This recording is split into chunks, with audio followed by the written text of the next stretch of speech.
آج خوشی کا مفہوم لوگوں کے دلوں میں کیا ہے؟ کوئی خوشی کا موقع ہے تو کیا کرتے ہیں؟ اچھلتے ہیں، ناچتے ہیں، گاتے ہیں۔ عید کا موقع خوشی کا ہے تو اچھلنا، کودنا، ناچنا۔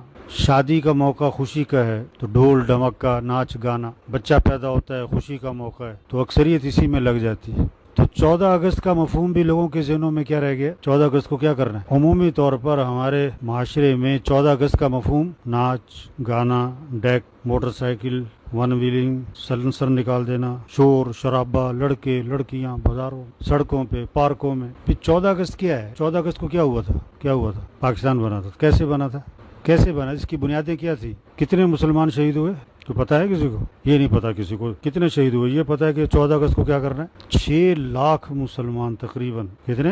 یا اللہ، 6 لاکھ مسلمان شہید ہوئے۔ کتنے بچوں کو نیزوں پہ چڑھا دیا؟ 1 لاکھ کے قریب عورتوں کی بے عزت لوٹی، عصمت دری ہوئی۔ کتنے بچے یتیم ہوئے، کتنی عورتیں بیوہ ہوئیں، کتنے خاندان لٹ گئے۔ اور جو پہنچے پاکستان کیسے پہنچے؟ فقر کی حالت میں، غربت کی حالت میں، فاقوں کی حالت میں، راستے کی مشقتیں، راستے کا خوف، کتنے راستے میں لٹ گئے۔ کیوں جی؟ سنا کبھی کسی بوڑھے سے سنو، کہانی سنو کیا ہوا تھا، کوئی بوڑھا ملے تو اس سے سنو کہ پاکستان کیسے بنا تھا۔ کتنی لاشیں دریاؤں میں بہا دی گئی، کتنوں کو درختوں پہ لٹکا دیا، کتنی عورتوں نے کنویں میں چھلانگیں مار دی اپنی عزت بچانے کے لیے، کتنوں نے دریاؤں میں چھلانگیں مار دی، کتنے بھائیوں نے خود اپنی بہنوں کو کنویں میں دھکا دے دیا، اور کتنی ابھی بھی سکھوں کے گھروں میں ہیں، بوڑھی ہو گئی۔ دیکھو اب یہ 14 اگست کو سب شور شرابہ ہوگا، ہم سب جتنے بیٹھے ہوئے نا، ہم سب مل کر اس کی محنت کریں کہ اپنے معاشرے کو ان برائیوں سے پاک کرنا ہے انشاءاللہ۔ کیسے کریں؟